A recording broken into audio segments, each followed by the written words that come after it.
इसे यीशु संभालेगा। Hallelujah, hallelujah, hallelujah, hallelujah, hallelujah, hallelujah, hallelujah, hallelujah. आदर के ले जाएगा, चट्टान पर चढ़ाएगा। आदर के ले जाएगा, चट्टान पर चढ़ाएगा। इसे माता संभालती है, जैसे यीशु संभालेगा। जैसे माता संभालती है, जैसे यीशु संभालेगा। Hallelujah, hallelujah, hallelujah, hallelujah, hallelujah, hallelujah, hallelujah, hallelujah. मेरे कारण वो घायल हुआ, तेरे पापों को उठा लिया। मेरे कारण वो घायल हुआ, मेरे पापों को उठा लिया। जैसे माता संभालती है, जैसे यीशु संभालेगा। जैसे माता संभालती है, वैसे यीशु संभालेगा। सीने से लगाएगा, चिंता सब हटाएगा। सीने से लगाएगा, चिंता सब हटाएगा। जैसे माता संभालती है, वैसे यीशु संभालेगा। कभी भी ना छोड़ेगा, कभी भी ना त्यागेगा। कभी भी ना छोड़ेगा, कभी भी ना त्यागेगा। जैसे माता संभालती है, जैसे यीशु संभालेगा। जैसे माता संभालती है, वैसे यीशु संभालेगा। हाथ धर के ले जाएगा, चट्टान पर चढ़ाएगा। हाथ धर कर ले जाएगा, चट्टान पर चढ़ाएगा। सीने से लगाएगा, चिंता सब हटाएगा। जैसे माता संभालती है, जैसे यीशु संभालेगा। जैसे माता संभालती है, वैसे यीशु संभालेगा। जैसे माता संभालती है, वैसे यीशु संभालेगा। Hallelujah, hallelujah, hallelujah, hallelujah, hallelujah, hallelujah, hallelujah, hallelujah. Jesus, thank you, Lord. Hallelujah. मैंने कभी सोचा नहीं, मैंने कभी जाना नहीं, ऐसा था तूने मुझसे किया।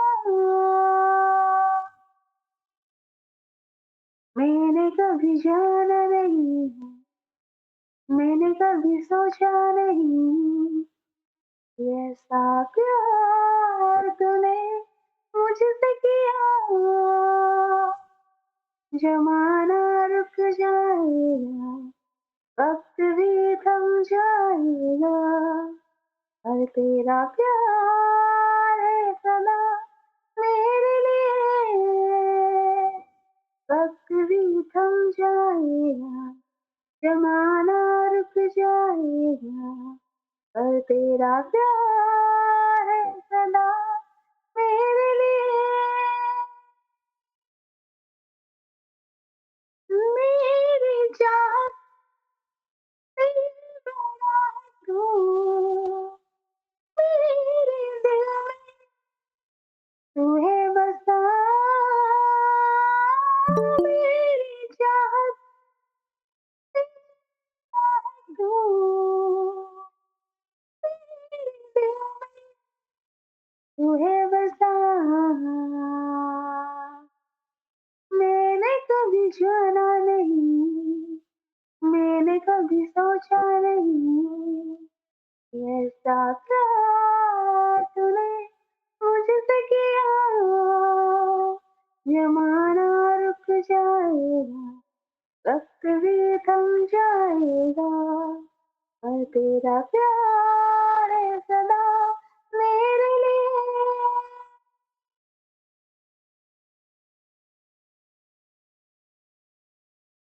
तेरे प्यार से भर दे रूह मेरी, तेरे आने से मिला सुकून। तेरे प्यार है मेरी जिंदगी, तेरी खुशबू से महकी ये ज़मीं। यीशुआ मेरा आसरा है तू, जुड़ा तुझसे इनायत है तू। यीशुआ मेरा रास्ता है तू, तुझे मैं चलूं, सहारा है तू।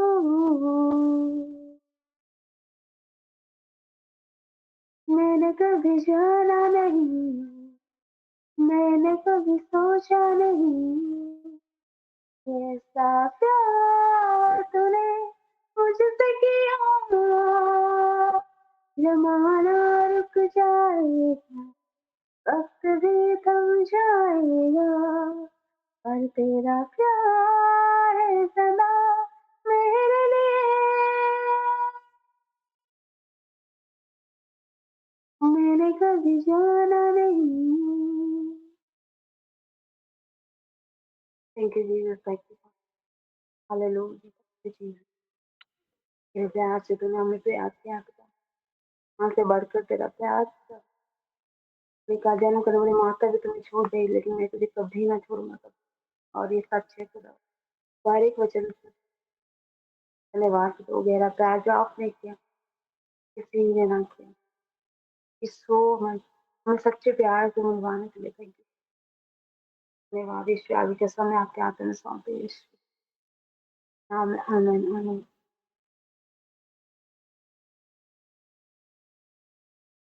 आमीन आमीन आमीन। God bless you so much. प्रभु बहुत आशीष दे, बहुत अनुग्रह दे। परमेश्वर आपको ब्लेस करे। ताली बजाएंगे परमेश्वर की महिमा के लिए, अच्छी आराधनाओं के लिए। सारी महिमा परमेश्वर को मिले। गॉड ब्लेस यू आप सभी को। सबसे पहले हैप्पी मदर्स डे। खुदा सभी को ब्लेस करे और बहुत आशीषित करे। और जो मैंने आप लोगों को वचन सेंड किया है ग्रुप में, उस वचन को आप लोग प्रिंट करा के, ये नॉर्मल भी आप उसको अपने पास रख सकते हो, बाइबल में हाईलाइट कर सकते हो, उसको अपने लिए लेना है। एक प्रतिज्ञा के तौर पर, ठीक है? वो वचन सभी माताओं के लिए, सभी माँओं के लिए है ना? क्योंकि जो-जो बातें, जो-जो चीज़ें एक माँ की ज़िंदगी में होती है ना, वो संसार के बहुत सारे लोगों से परे होती है और वो फैमिली सिचुएशन से भी बहुत अलग होती है। इसमें माँओं की ज़िंदगी में ये बात बहुत बार आती है कि प्रभु क्या ये होगा? क्या ये बदलेगा? क्या ये मिलेगा? क्या ये आएगा? क्या ये ठीक होगा? क्या ये चेंज होगा? So many things. क्या को लेकर बहुत सारे सवाल होते हैं। तो परमेश्वर ने भी उसमें एक सवाल किया है, क्या मेरे लिए कोई काम कठिन है? तो बस, अब लास्ट में लिखा है, विश्वास करने वालों के लिए सब कुछ संभव है। तो वो आपके लिए है, सभी माँओं के लिए है ये वचन। इसको आप सभी लोग अपनी लाइफ में लेना। मैं एक बार पढ़ के बता देना चाहता हूँ, ऐसे क्या वचन था ये? ये था हाँ, मैं तेरे पक्ष में हूँ। और ये प्रतिज्ञा जब परमेश्वर ने मेरे को 2025 में दी थी ना, एक-एक शब्द को प्रभु ने पूरा किया। 2025 में मैं पूरा अकेला पढ़ चुका था। और एक सेकंड, मेरी वीडियो शायद ऑफ दिखाई दे रही है। इसको ऑन करता हूँ। लिखा है, मैं तेरे पक्ष में हूँ। आ गया? आई था? ठीक, ठीक।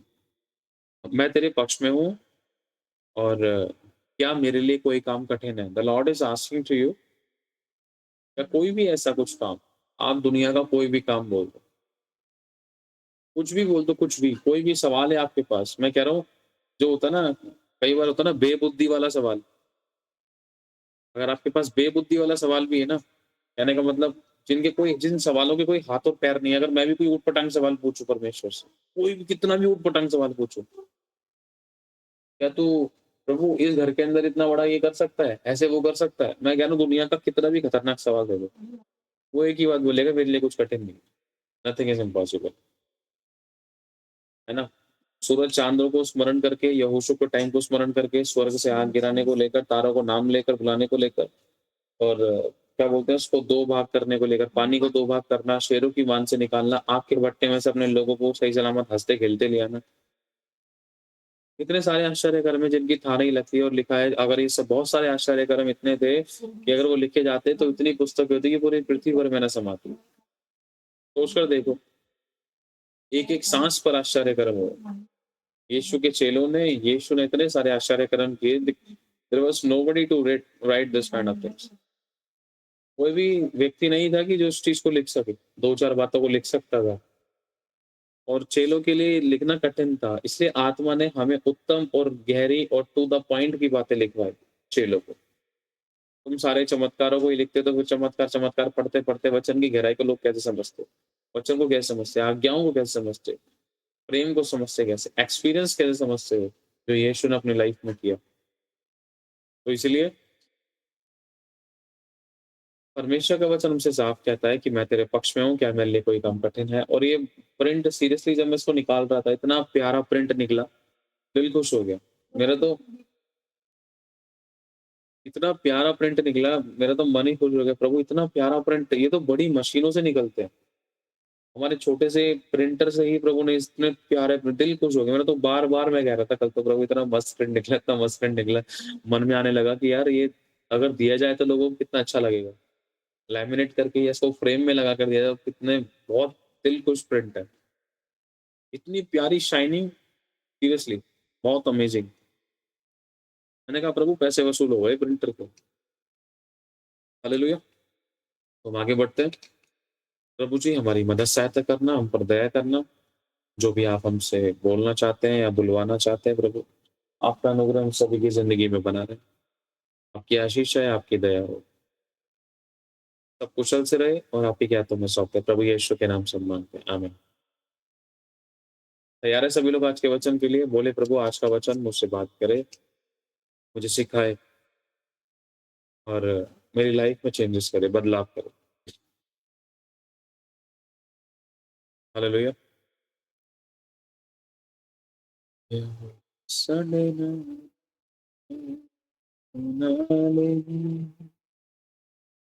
चलो, डी-एन-डी कर दिया अब, आगे बढ़ते। एक वचन है, गिनती की पुस्तक का 23 अध्याय, बिलाम का प्रथम आशीष वचन। बिलाम, बालाक। बालाक कौन था? एक राजा था। जितना मुझे भी समझ में आया था शायद ऐसे ही कुछ है। तो मेन टू द पॉइंट एक बात को पकड़ेंगे। 1 सेकंड।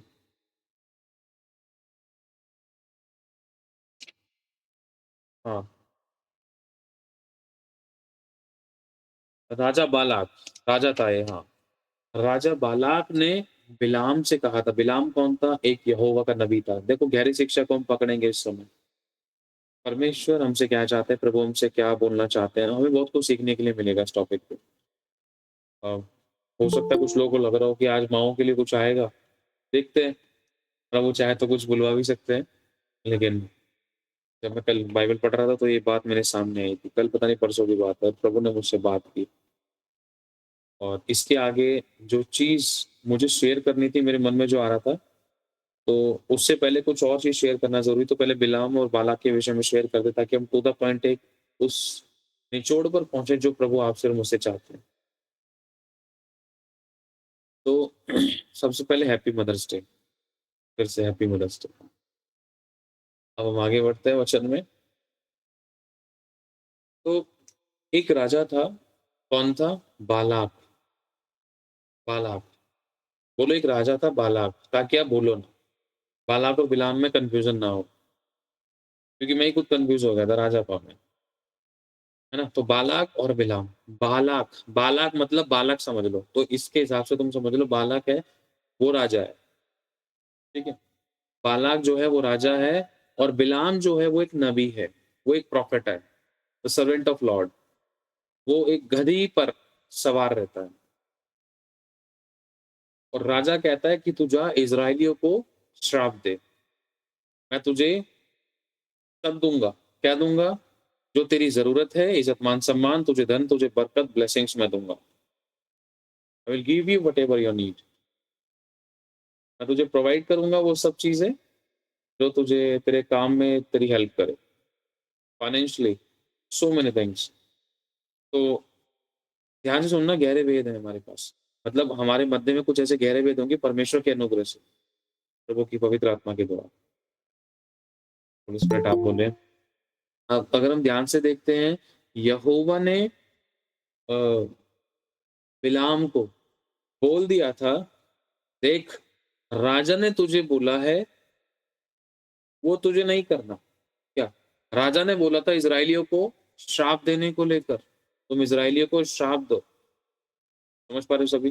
गलत बोलने को लेकर, बुरा बोलने को लेकर, अगर आसान शब्दों में समझे तो इज़राइलियों का बुरा करने को लेकर राजा ने बोला था कि देख मैं तुझे ये सब चीज़ दूँगा, तू परमेश्वर का नबी है ना, तू भविष्यवाणी करेगा, जो तू बोलेगा वो हो जाएगा। तू एक काम कर, इस पावर को, इस अनॉइंटिंग को ना, इस ताकत को, इस सामर्थ को इज़राइल को बर्बाद करने में लगा दे। तू 2 शब्द बोल दे, इनफ है, मुझे वही चाहिए। अब नबी पता है क्या कर रहा है? नबी बोल रहा है कि मुझे पहले परमेश्वर की इच्छा जानने दे। पहली बात तो ये है, ये बात होनी ही नहीं चाहिए थी। इम्पोर्टेंट थिंग समझना, आप लोग जब सेवकाई करोगे, जब सेवा में आगे बढ़ोगे, जब आप लोगों को खड़ा किया जाएगा, तो बहुत सारी सिचुएशंस आपके सामने ऐसी आ सकती है कि आप समझौता करो। राजा कौन है? राजा के पास वो अथॉरिटी होती है कि वो खड़े-खड़े गर्दनों को कटवा सकता है, अगर जिसने उसकी बात को डिनाई कर दिया। समझ रहे हो? तो बालाक के सामने अगर एलिय्याह होता, तो बालाक की सिट्टी-पिट्टी गुल कर देता, लेकिन एलिय्याह नहीं था। लेकिन यहाँ कौन था? बिलाम था। तो बिलाम था, बिलाम ने सोचकर देखो, बिलाम को ये वाली बात पता चली कि अरे राजा मेरे से दूसरे का बुरा करने के लिए क्यों कह रहा है? चलो मैं यहोवा की इच्छा पूछता हूँ। इस चीज़ के विषय में एक तरीके से एक बेटा एक अपनी माँ को गाली देने वाली बात है। एक बेटा अपनी माँ का बुरा बुरा करने को लेकर, विरोध, उसको श्राप देने को लेकर, क्योंकि इज़राइल का बेटा है वो। कौन? बिलाम। समझ पा रहे हो? तब उसके मुँह से उस इज़राइल को ही श्राप देना या उसको बुरा कहना या उसको धिक्कारना, कुछ गलत बुलवाने के लिए, वो भी इज़राइल के जो खिलाफ था, प्लानिंग की। लेकिन बिलाम का ये शब्द हुआ कि मैं परमेश्वर की इच्छा जान लूँ, और परमेश्वर की इच्छा थी कि हमेशा तुम्हारे मुंह से आशीष निकले, तू ब्लेस कर, और तू ऐसे गलत शब्द कभी ना बोल। हालेलुया, समझ पा रहे हैं सभी लोग? यहोवा की मर्जी रही कि तू कभी भी ऐसे गलत शब्द ना बोल। लेकिन राजा ने उसको दोबारा से शायद बोला, मैं तुझे ये भी दूंगा, देख वो भी दूंगा, ये सब चीज दूंगा, सो मेनी थिंग्स। परसेंटेज बढ़ा दी, पहले 20%, अब ले 50%, लेकिन तू मेरा काम कर दे। अब उस बिलाम की जगह आप और मैं होते तो क्या करते? बिलाम की जगह आप और मैं होते तो पता नहीं क्या करते। लेकिन जो बिलाम ने किया उसको हम देखते हैं। बिलाम ने क्या बोला? मैं दोबारा से यहोवा की इच्छा पूछता हूँ। आपको क्या लगता है, यहोवा अपनी इच्छा बदलेगा? नहीं। यहोवा किसी की बुराई के लिए अपनी इच्छा कभी नहीं बदलता, वरन बचाने के लिए अपनी इच्छा बदल देता है। समझ रहे हो? किसी की हानि के लिए अपनी इच्छा, मतलब किसी को हानि से बचाने के लिए अपनी इच्छा बदल देता है। जैसे कि नीनवे शहर, परमेश्वर ने अपनी इच्छा बदल ली थी, और योना की उस दुआ को सुनकर, लोगों के पश्चाताप को देखकर उनके ऊपर दंड नहीं दिया। अब अगर हम ध्यान से देखते हैं, उस नबी ने दोबारा पूछा। पता है इस बीच में क्या हुआ? ये पूछना ही इनफ नहीं है, पूछा गया इसका मतलब ये है कि अंदर कुछ चल रहा है। क्योंकि नबी जानते हैं एक बार यहोवा ने जो कह दिया वो करना ही करना है, वो होता ही होता है, हमें पूछने की जरूरत नहीं है। यहोवा एक बार कहता है हमसे, और वही हमें करना है। मतलब उस नबी के मन में कुछ आने लगा कि मुझे कुछ मिल जाए, क्या पता यहोवा अपनी इच्छा बदल दे और मुझे राजा से कुछ प्रतिष्ठा, ब्लेसिंग्स मिल जाए। समझ पा रहे? उसके मन में कुछ आने लगा। ही ट्राइड टू, मतलब दोबारा से उसने कोशिश की कि क्या पता परमेश्वर ने अपनी इच्छा बदल ली हो, मैं दोबारा से पूछता हूँ परमेश्वर के पास जाके। यहोवा ने उसको मना नहीं किया फिर। यहोवा ने उसको जान लिया। आपको पता है यहोवा किसी व्यक्ति को रोबोट नहीं बनाता, यहोवा किसी व्यक्ति को कठपुतली नहीं बनाता। कि जैसा मैं मतलब जैसा मैं कह रहा हूँ वो चीज तुम पे थोप रहा हूँ, तुम्हें करनी ही पड़ेगी। समझ रहे? परमेश्वर नहीं। परमेश्वर ने इच्छाएं रखी है लोगों के सम्मुख, चुन लो तुम किसकी सेवा करो। समझ रहे हो सभी लोग? यहोवा ने इच्छाएं रखी हैं, वो किसी को कठपुतली नहीं बनाता, जबरदस्ती नहीं करता किसी से कि तुझे करना ही पड़ेगा तो करना ही पड़ेगा। नहीं, स्वयं की इच्छा। प्रभु यीशु ने किसी को गुलाम, मतलब प्रभु यीशु मसीह ने किसी को कठपुतली नहीं बनाया, किसी को गुलाम नहीं बनाया। ना ही उसने किसी के ऊपर हुक्म चलाया कि तुझे करना ही पड़ेगा, तुझे चलना ही साथ साथ चलना ही पड़ेगा भाई। जब चेले जा रहे थे, पतरस ने कहा था ये वाली बात आपको बार-बार बताई है। पतरस कह रहा है प्रभु देख चेले जा रहे हैं। यीशु मसीह ने कहा था चला जाने दे उनको। समझ पा रहे हो? और वचन में लिखा है जो अपना क्रूस ना उठाए और खुद से मेरे पीछे ना आए, जो अपना खुद से क्रूस ना उठाए और जो अपना सब कुछ ना त्याग दे, वो मेरे योग्य चेला नहीं है। जो अपना इनकार ना करे, वो मेरे योग्य चेला नहीं है। मतलब प्रभु यीशु मसीह एक सामने बस बात रख दी है, जो करेगा वो मेरा चेला है, जो नहीं करेगा वो मेरा चेला नहीं है। अब यहोवा ने देखा कि इसके मन में कुछ और आ रहा है। मेरी आज्ञाओं का विस्तार जो है वो धीमा पड़ रहा है, धुंधला पड़ रहा है। इसके मन में ही है वो सब चीज़, राजा से आशीष पाना, राजा से आशीष लेना और इस्राएलियों को गलत बोल देना। तो अब ये बार-बार मुझसे पूछ कर करेगा भी क्या? कोई नहीं, देख मैंने तो तुझे बता ही दिया है। लेकिन फिर भी जा, तू अब जो तुझे करना है कर ले। या तो अपनी इच्छा के अनुसार जो, समझ पा रहे हो? परमेश्वर किसी को ज़बरदस्ती नहीं करता। परमेश्वर ने देख लिया, अब तुझे जो करना है कर ले। Whatever you want to do you can do this. अब उसको लग रहा है कि मेरे को परमेश्वर ने खुशी से बोला है, मैं तुझे आगे, हाँ जा, तुझे जाना है तो जा, चले जा। बात को स्मरण करना ध्यान से। लेकिन रियलिटी में परमेश्वर की इच्छा नहीं थी। जब खुदावंद ने एक बार मना कर दिया था तो मना कर दिया। अगर यहोवा आपको किसी बात के लिए हाँ बोल दे, तो ध्यान रखना वो हाँ ही है। क्योंकि उसी खुदा ने सिखाया है कि तुम्हारी बात हाँ की हाँ, ना की ना हो। दूसरे नंबर पे क्या कहते हैं, अगर खुदा ने एक बार ना बोल दिया, नहीं करना, नहीं जाना, नहीं खाना, नहीं आना, नहीं बोलना, नहीं देना, नहीं लेना, तो नहीं तो नहीं। क्योंकि जब वचन के अनुसार करते हैं तो वो जिम्मेदारी लेता है। अगर वचन के अनुसार नहीं करे तो मनुष्य खुद जिम्मेदार होता था। तो हुआ कुछ ऐसा कि यहोवा ने उसी के कामों को उसी पर ला मतलब डाल दिया। लिखा है ना, यो रोमियो की पत्री पहला अध्याय 28 में, जब उन्होंने परमेश्वर को पहचानना ना चाहा तो परमेश्वर ने भी उन्हें उनके निकम्मे मन पर छोड़ दिया कि वे अनुचित काम करे। तुम्हें मेरी बात नहीं मानी ना, ठीक है, जो तुम्हें करना है वो कर लो। तुझे जाना ही है, तेरा मन कर रहा है जाने का। जब मैंने तेरे को मना कर दिया, तो मेरे नहीं जाना, तो तेरे मन में आ रहा है जाने का, क्योंकि तुझे और परसेंटेज हैवी मिल गई ना, तुझे और ज्यादा ब्लेसिंग्स मिल रही है वहां से, तुझे और ज्यादा धन मिल रहा है राजा से, और ज्यादा इज्जत मान सम्मान तुझे राजा से मिल रहा है, तो तुझे जाने का मन कर रहा है अंदर से, इसलिए तुम मुझसे दोबारा से पूछ रहे, क्या पता ये वो मन बदल ले और मैं चला जाऊं। तेरे मन में जाने का, तू जा। और जब वो जाने को हुआ, उसके मन में ये भी नहीं आया, यहोवा को अच्छा नहीं लगेगा।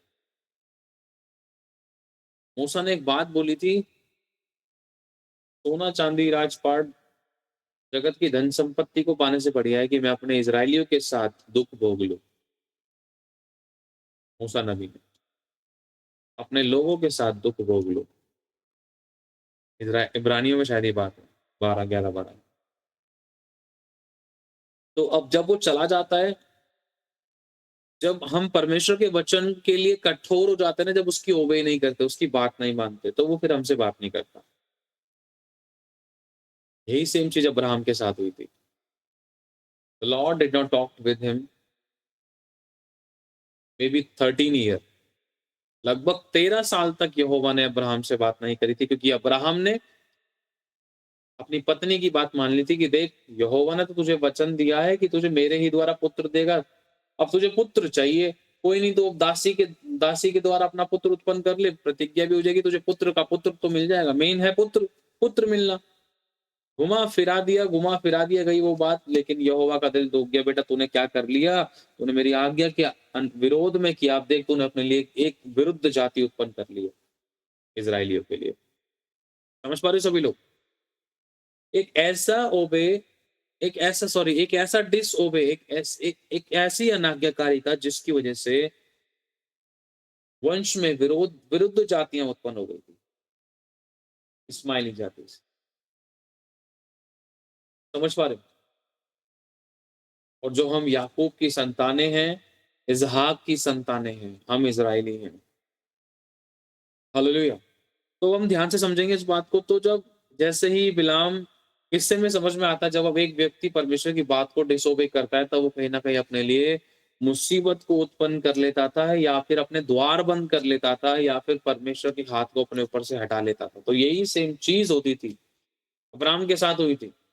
द्वार बंद कर लिया, यहोवा ने उससे बात नहीं की, 13 साल तक उसकी ब्लेसिंग और डिले, उसकी जिंदगी की प्रतिज्ञा और डिले, जो गवाही, जो प्रतिज्ञा, जो प्रॉमिस परमेश्वर ने उसको दिया था उसकी जिंदगी में करने के लिए, वो और डिले हो गया। हालेलुया। अगर हम ध्यान से एक बात को और पढ़ते हैं, यहोवा ने देखा अब्राहम के हृदय को, यहोवा ने अब्राहम से दोबारा बात की, यहोवा के मन में आया, उसने दया की, और अब्राहम ने ठान लिया था कि अब जो मेरे को परमेश्वर ने बोला ना, मैं किसी की नहीं सुनूंगा, मेरी पत्नी को भी नहीं बताऊंगा, मैं निकल पड़ूंगा सीधा। निकल पड़ा। जो गलती पहले हुई थी, दूध का जला भी छाजी को फूंक कर पीता है, अब दूसरी बार में वो गलती वो नहीं करना चाहता था। यहोवा ने जैसा कहा, पहले से भी कठिन बात परमेश्वर ने उससे कही थी, लेकिन अब्राहम ने दृढ़ कर निश्चय कर लिया था, मुझे उसकी बात माननी है तो माननी है, चाहे कुछ भी हो जाए। छाती में पत्थर रख के अब्राहम निकल पड़ा उस बात को मानने के लिए। ध्यान से समझना इस बात को। तो जैसे ही बिलाम बालाक की बात को सुनकर श्राप देने के लिए, बुरा कहने के लिए, इजरायलियों को गलत बोलने के लिए निकला, तो यहोवा के दूत अब उसको दिखना बंद हो गए।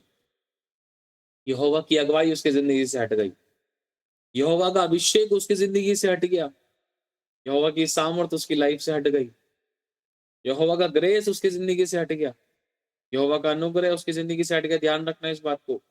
और जब उसने कुछ बोलना चाहा, वो गधी उसको बोलने ही नहीं दे रही। ध्यान से समझना।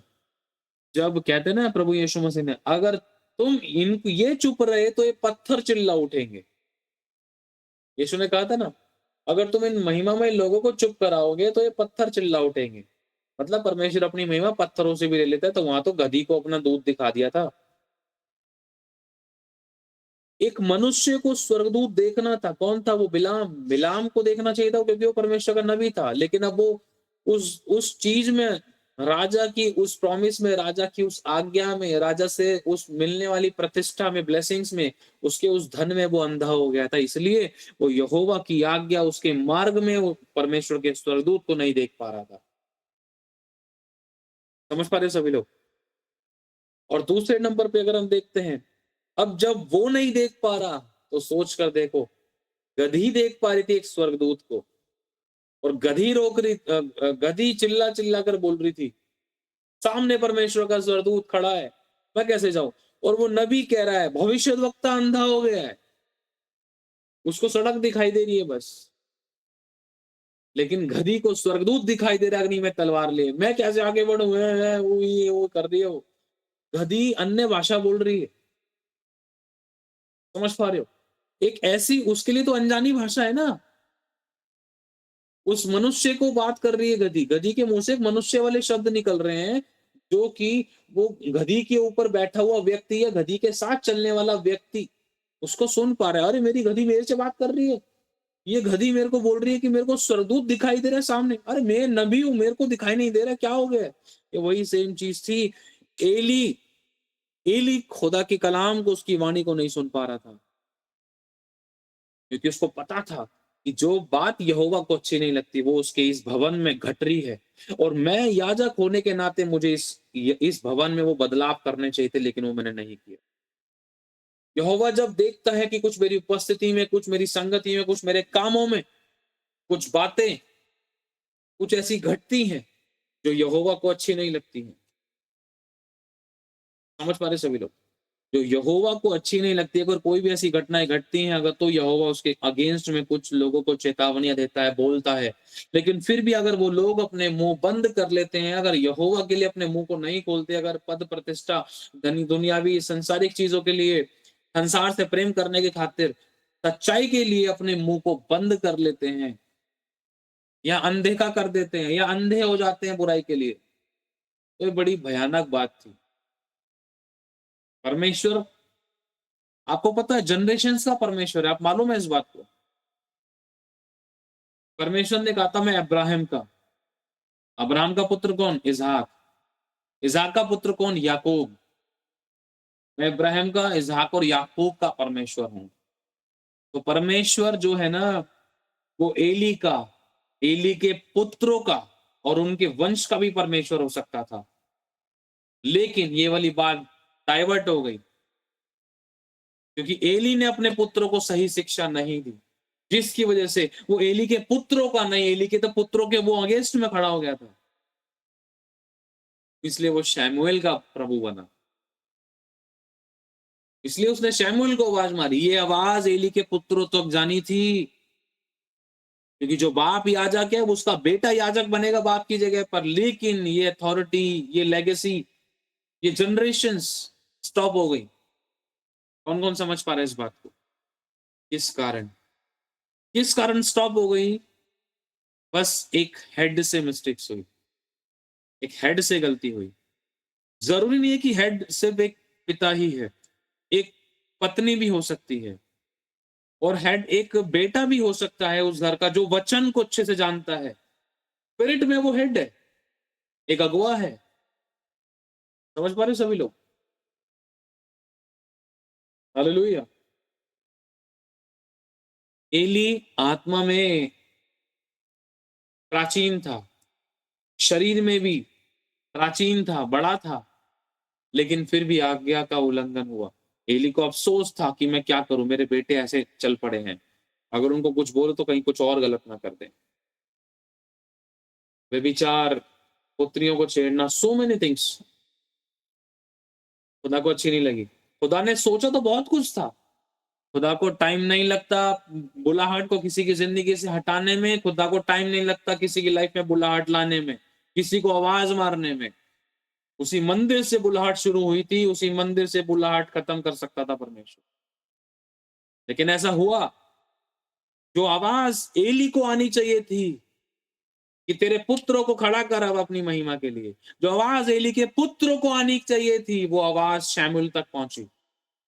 शमूएल, समझ पा रहे हो आप? तो खुदा को कुछ बातें अच्छी नहीं लगी। बिलाम, तूने राजा से कुछ पाने की चाह को लेकर आशा रख के ना तूने जीवित परमेश्वर का हाथ अपने सर पे से हटा लिया है, और अब जो है ना बिलाम, तो वो करने लगा है जो मेरी दृष्टि में बुरा है। तो मैं तेरा साथ कैसे दे सकता हूँ? मैं वचन से बना हुआ हूं। तो बिलाम आगे तो बढ़ा, जो आत्मिक आगे किसकी खुली? गधी की खुल गई। अब जो चीज बिलाम देखता था वो गधी देखने लगी, जो बात बिलाम सुनता था अब वो गधी सुनने लगी। समझ पा रहे हो? जो सच्चाई के वर्ड बिलाम बोलता था अब वो गधी बोलने लगी कि नहीं देना, नहीं देना, नहीं देना श्राप। समझ पा रहे हो आप? हालेलुया। डीप में समझना इस चीज को। आगे चलकर जब पता चला कि ऐसा है वैसा है, बिलाम ने एक प्लानिंग की। बिलाम ने ना मोआब मोआब के जो लोग थे, मोआब के जो लोग थे, उनको एक चालाकी से एक एक तगड़ी सी युक्ति उनके सामने लेकर आया। इजरायली को गिराने के लिए, पाप में डालने के लिए, बुराई में ले जाने के लिए, बस इजरायलियों को किसी ना किसी प्रकार से नेगेटिव वे में इसको घसीट दे कि मुझे राजा से कुछ मिल जाए। तो बिलाम ने प्लानिंग की, कुछ मोआबी लड़कियों को जो सुंदर दिखती थी उनको छावनी में भेज दिया। कहाँ? इजरायलियों के बीच में।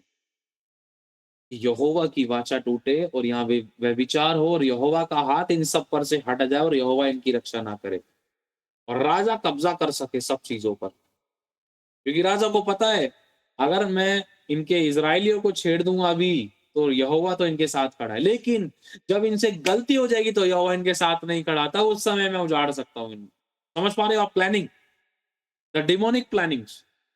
इस तरीके से एक विश्वासी एक इजराइल की जिंदगी में घुसकर कैसे उसको पाप में डालकर उसको डिसोबे कराता है, ताकि खुदा का हाथ उस पर से हट जाए और शैतान उसको खदेड़ दे। आप समझ पा रहे इस प्लानिंग को? कितनी खतरनाक प्लानिंग है। तो हुआ कुछ ऐसा, इजराइलियों ने देखा कि भाई वो लड़के बहुत सुंदर है, तो उनके साथ शादी की या उनके साथ मेल मिलाप किया। और आपको पता है, वो जो स्त्रियां थी ना, वो जो लड़कियां थी, अपने साथ छावनी में ना मूर्तियां तक भी लेकर आ गई। और यहोवा ने जो बात मना करी थी इजराइलियों को, वो काम इजराइलियों ने कर दिया। अब जब इजराइलियों ने गुनाह कर दिया तो खुदा उनका साथ नहीं दे सकता। अब खुदा ने अपना हाथ हटा लिया। क्यों? क्योंकि वो पापी से तो प्रेम करता है, लेकिन पाप से नफरत करता है, उसकी आज्ञा के खिलाफ हुआ तो खुदा खड़ा नहीं हो सकता था उनके साथ में। अगर हम आगे हम देखते, परमेश्वर ने इजरायलियों को कठोर दंड दिया था, क्योंकि परमेश्वर इजरायलियों को भी शिक्षा दे चुका था कि तुम्हें ये सब चीज नहीं करनी है तो नहीं करनी है। पता है लोगों को यहोवा को क्या अच्छा लगता है, क्या नहीं अच्छा लगता। हालेलुया। समझ पा रहे इस बात को? तो आगे होता क्या है कि जब परमेश्वर ने ये सब चीजें देखी तो उनके बीच में न्याय हुआ। पाप की मजदूरी मृत्यु उनके बीच में खतरनाक मरी फैलने लगी, तो कि वो झटपट लोग खत्म होने लगे, मरने लगे। लगभग 24,000 लोग मर गए उस बीमारी से, उस मरी से। उस 24,000 लोग जो थे वो मर गए। दंड आया था। किसके कारण? एक व्यक्ति के कारण, जिसने प्लानिंग की थी। 24,000 लोग मारे गए, बहुतों ने बहुत कुछ खोया, जिंदगियां उजड़ गई थी, मौत के लाशों के ढेर ही ढेर थे। उस बीच में ना, जब आपको लगता है कि किसी कलीसिया सेवकाई में, किसी व्यक्ति की जिंदगी में, या कहीं भी जब कुछ भी ऐसा दिखाई देता है, तो परमेश्वर एक फिनहास को खड़ा करता है। बोलो, परमेश्वर एक फिनहास को खड़ा करता है। परमेश्वर एक फिनहास जैसे व्यक्ति को चाहता है कि कौन है वो जड़, कौन है वो जड़, किसने क्या किया था। हालेलुया। समझ पा रहे हो? फिनहास जो था ना वो हारून का पोता था और वो सच्ची धार्मिकता के बहुत एक तगड़े जुनून और एक आत्मबल से भरा हुआ व्यक्ति था। उसको अंदर आग लगती थी कि यहोवा ने जो कहा है उसके अनुसार लोग क्यों नहीं कर रहे। अगर वो नहीं उठता ना तो पूरी प्रजा का नाश हो जाता। तो वो उठा। जब वो उठा, आपको पता है जब फिनहास ने भाला लिया, भाला लेकर वो उसने उस जगह गया जहां पर ये व्यभिचार, ये मूर्ति पूजक स्त्रियां और जहां पर इजरायली लोगों का इकट्ठा होना हुआ था, पहली वाले जैसे भी था, इनका मेल हुआ था। मिद्यानी स्त्री के साथ में वो अपने तंबू में, मतलब अगर हम ध्यान से देखते हैं कि जो वो पुरुष था जिसने उन दूसरी स्त्रियों के साथ जो ये मतलब आप इजरायली ने उन शत्रुओं की स्त्रियों के साथ जब कनेक्शन किया, तो जहां से शुरुआत हुई थी शायद वहां पर फिनहास गया अपना भाला लेकर, सीधा उसने उन दोनों को ही खत्म कर दिया। मतलब समझ रहे हो, जड़ पर अटैक मारा, जैसे ही उनको मार दिया वैसे ही मरी, रुक गई। तंबू में ले गया था वो मिद्यान स्त्री सहित जिसे वे अपने तंबू में लेकर गया था, और भाले ही क्या कहते हैं, भाले ही के एक ही वार से मार डाला, तब महामारी रुक गई।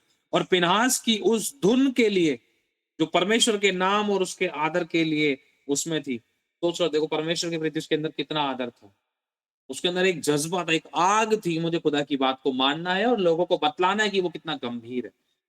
अगर अगर मैं उन उस जड़ को खत्म नहीं करता जिसके द्वारा ये चीज शुरू हुई थी, जो जिन इजरायलियों ने उन स्त्रियों को अपनाया था, भले ही भरमाया किसी ने भी था, लेकिन इजरायलियों को तो आज्ञा पता थी ना, इजरायलियों को उन लड़कियों के साथ शादी ब्याह, उनके साथ सम्मेलन नहीं करना था, वो मूर्ति पूजा, मूर्ति जो लेकर आ गई थी उन पर फोकस नहीं करना था। इजरायलियों को तो पता था ना, इजरायली को नहीं करना चाहिए था ऐसा। तो जहां से शुरुआत हुई थी, फिनहास ने इस चीज के खिलाफ में उंगली उठाई। आज के टाइम पर ऐसे लोग बहुत कम हैं जो गलत के खिलाफ खड़े होते हैं। जो गलत के खिलाफ खड़े होते हैं, कई बार उनके खिलाफ लोग खड़े हो जाते हैं। जो गलत के खिलाफ खड़े होते हैं ना, कई बार उन्हीं को जगह से डिसओबे कर दिया जाता है, हटा दिया जाता है, झूठे इल्जाम लगाए जाते हैं, दोषारोपण किए जाते हैं, उनका विरोध किया जाता है, उनको एक्सेप्ट नहीं किया जाता। हालेलुया। अगर हम ध्यान से देखते हैं कि यहोवा ने पिनहास को ब्लेसिंग दी, पता है क्या ब्लेसिंग दी? ये ब्लेसिंग किसको मिलनी चाहिए थी? बिलाम को मिलनी चाहिए थी, इजरायलियों को मिलनी चाहिए थी, लेकिन यहोवा ने पिनहास को एक प्रॉफिट वर्ड दिया, प्रोफेटिक वर्ड। परमेश्वर ने उससे वाचा बांधी, सुन मैं तुझे एक प्रतिज्ञा, एक प्रॉमिस करता हूं, फिनहास और उसके वंशज इज़राइल में सदा काल के लिए याजक होंगे, जो साहस के साथ परमेश्वर के साथ खड़े रहते हैं, चाहे ऐ- ऐसा करते हुए उन्हें दूसरों के खिलाफ कठोर निर्णय भी लेने पड़े ना, तब भी, चाहे लोग उनको किसी प्रकार से अप्रिय जाने, चाहे उनको लोग एक्सेप्ट ना करें, फिर भी परमेश्वर से वो सम्मान पाते हैं, परमेश्वर से वो ग्रेस पाते हैं, परमेश्वर उनके साथ खड़ा रहता है, परमेश्वर उनको सपोर्ट करता है।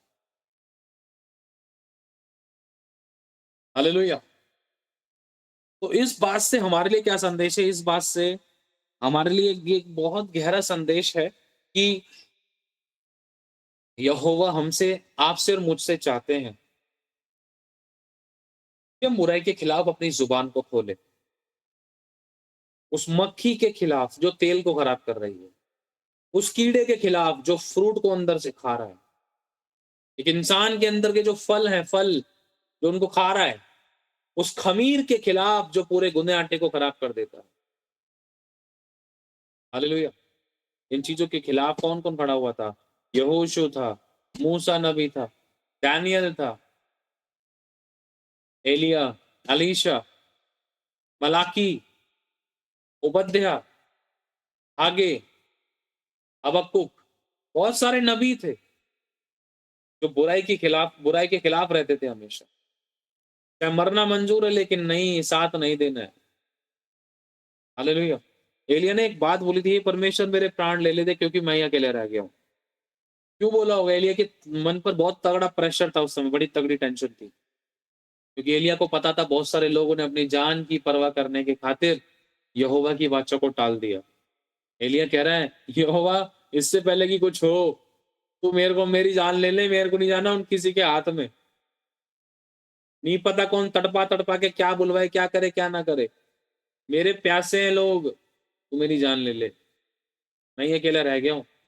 देख, उन लोगों ने तेरे नबियों को घात किया है, तेरी वेदियों को ढा दिया है, और मैं ही अकेला रह गया हूँ। समझ पा रहे हो? हालेलुया। परमेश्वर का इस वचन से आपके लिए, मेरे लिए क्या संदेश है? क्या कोई डैनियल के समान खड़ा होने के लिए आज तैयार है, जो गलत का साथ ना दे? बेबीलोन में होने के बाद भी डैनियल ने गलत का साथ नहीं दिया। गुलामी में होने के बाद भी झूठ का, धोखे का साथ नहीं दिया। वो चाहता तो धोखे मिल बांट कर लेते, लेकिन नहीं, उसने जेल जाना मंजूर किया, लेकिन नहीं भाई नहीं, धोखा नहीं देना। तुम राजा नहीं देख रहा, लेकिन राजाओं का राजा तो देख रहा है। जिस खुदा का मैं दास हूँ, नबी हूँ, वो तो देख रहा है। समझ पा रहे हो सभी लोग? तो आज एक छोटा सा वचन हम सभी के लिए, मैं विश्वास करता हूँ हमारी लाइफ में एक बहुत गहरा काम करेगा। इसके विषय में हम सभी को काम करना है कि परमेश्वर जो बात, जो काम, जो चीज आपको अच्छी नहीं लगती, उस चीज के विषय में हम वो ना करें। और जब एक बार में खुदा ने बोल दिया कि ये काम तुझे करना है, ये देना है, ये लेना है, उधर जाना है, उसके लिए फास्टिंग में आना है, उसके लिए प्रेयर करनी है, ये बोना है, और मतलब इतने कोस दूर जाना है, उसी चर्च में जाना है, इस मीटिंग में जुड़ना है, उस कलीसिया में जाना है, इतने उपवास करने हैं, उतने उपवास करने हैं, ये करना है, so many things, what ever Lord can say. हमारा खुदा कुछ भी कह सकता है। हालेलुया। हमें उसके एज इट इज कहे अनुसार जब हम करते हैं, हम रिवॉर्ड को प्राप्त करते हैं। खुदा का हाथ हम पर, हमारी जिंदगियों पे बना रहता है, उसकी दया हमारी लाइफ पे बनी रहती है। हालेलुया। और हम परमेश्वर से आशीष पाते हैं, अनुग्रह पाते हैं, और प्रतिज्ञाएं मिलती हैं। आपको मालूम है फिनहास को क्या मिला? बोलो प्रतिज्ञा, वाचा। अब उसके वंश में याजक उत्पन्न होंगे, अब उसका घराना एक नबी का घराना होगा।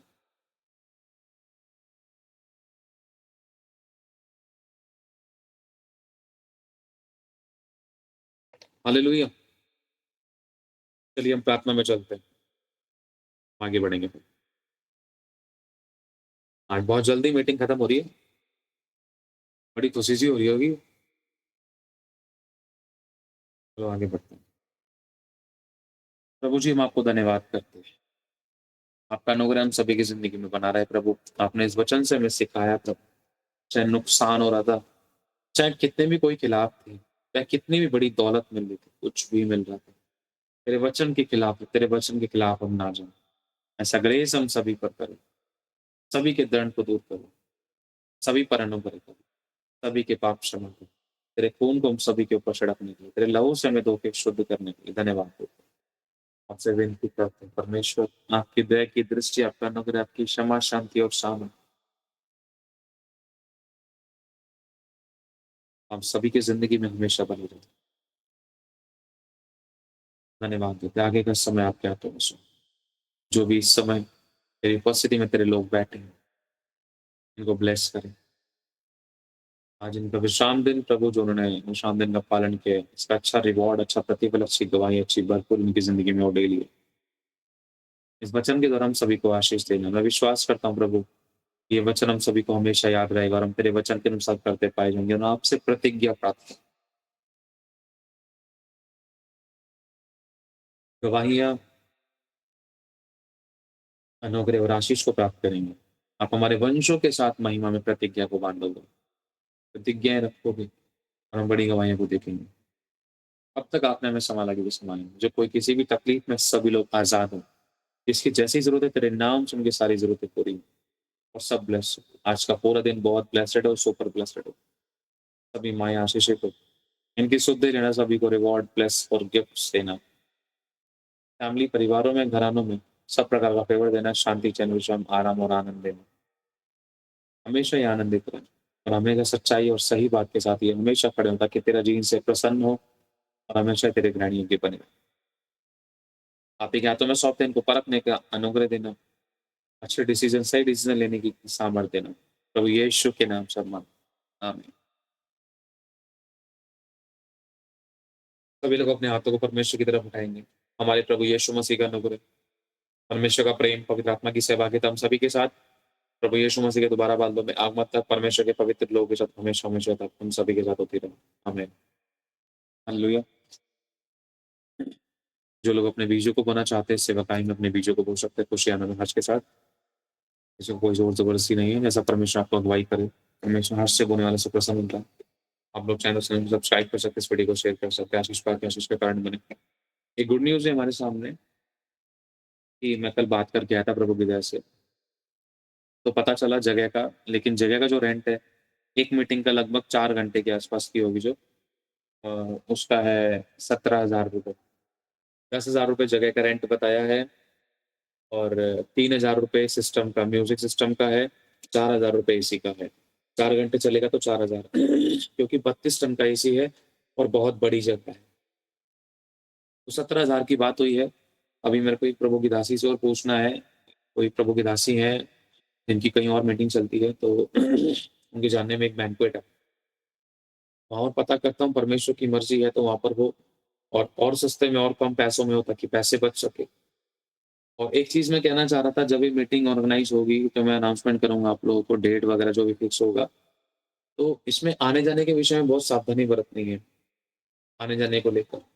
आने-जाने में टाइम नहीं लगाना और माइंड बिल्कुल डाइवर्ट ना हो, उसको बिल्कुल अवसर ना मिले। जो कुछ भी करना है समय से करना है क्योंकि हमारे पास गिने-चुने घंटे होंगे। समय से आराधना शुरू करके, समय से प्रार्थना करके, समय से वचन देकर, समय से फिर लास्ट में डिलिवरेंस प्रेयर होगी, अनॉइंटिंग डिस्ट्रीब्यूशन होगी और क्या कहते हैं, प्रभु की मर्ज़ी तो किताब का भी काम कंप्लीट हो। तो जो भी है, मैंने आपको बताया प्रभु की दया से, ठीक है? तो सभी लोग स्मरण करें, इन बातों को ध्यान रखें। चीज़ों को प्रेयर्स में रखना है। हम चाहते हैं कि परमेश्वर 8 से 10,000 के अंदर सारा काम कंप्लीट हो जाए। 10,000 भी ज़्यादा है। प्रभु तो कुछ भी कर सकता है, कम से कम में करा सकता है। हम अगर रेंट में ज़्यादा पैसे लगाने से बढ़िया हम कोई और अच्छा अरेंजमेंट कर सकते हैं, पैसा बच जाएगा। सही शब्दों से आप लोग प्रेयर करना, ठीक है? प्रभु के सामने रखना। हाँ जी, जैसा भी होगा अभी पहले जगह का फिक्स हो जाए, क्लियरेशन हो जाए, उसके बाद में हम फिर सारा सेटअप क्लियर करेंगे और आप एडमिन लोगों से भी हम डिस्कशन करेंगे, सारी चीज़ों को बात करेंगे, शेयर करेंगे क्योंकि हमारा फ़र्ज़ है।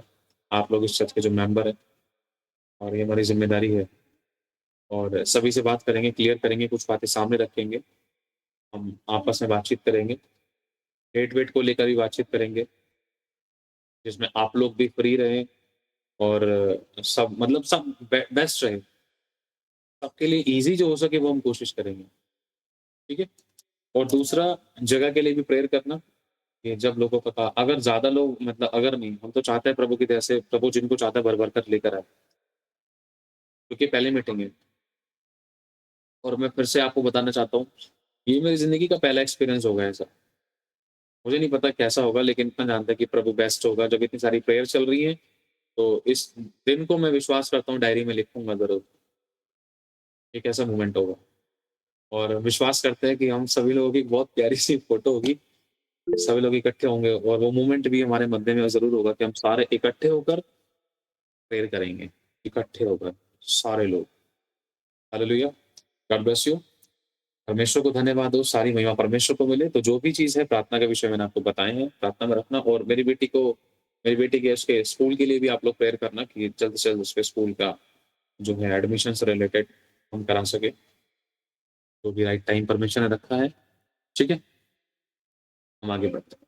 आप सभी लोग हमारे लिए प्रेयर करें, एक मन एक आत्मा होके, अपने माइकों को चालू करके प्रार्थना करें मेरे लिए, वाइफ के लिए, बेटी अलीना के लिए, हेल्थ-वेल्थ के लिए और बेटी अली के लिए भी रात को बुखार सा आ गया था और उसको परमेश्वर रिलैक्स दे, हीलिंग दे और क्या कहते हैं, वो भी थोड़ा हँसे-खेले कूदे और यर्मिया के लिए भी प्रेयर करना कि वो और अच्छे तरीके से ग्रोथ करे और हमारे लिए प्रे करना प्रभु में ऐसी विजडम, नॉलेज दे, अंडरस्टैंडिंग दे कि परमेश्वर कैसे काम किस तरीके से करने हैं, कि परमेश्वर अपनी बुद्धि हमें इस तरीके से दे कि बहुत अद्भुत तरीके से सारे मैनेजमेंट को, घर को भी हम अच्छे तरीके से हैंडल और मैनेज कर सके, फैमिली को भी, मीटिंग को भी, क्योंकि ये बहुत बड़ी ज़िम्मेदारी होगी। ये बहुत बड़ा मोमेंट होगा, तो उसके लिए मुझे बहुत बुद्धि चाहिए, मुझे और मेरी वाइफ को।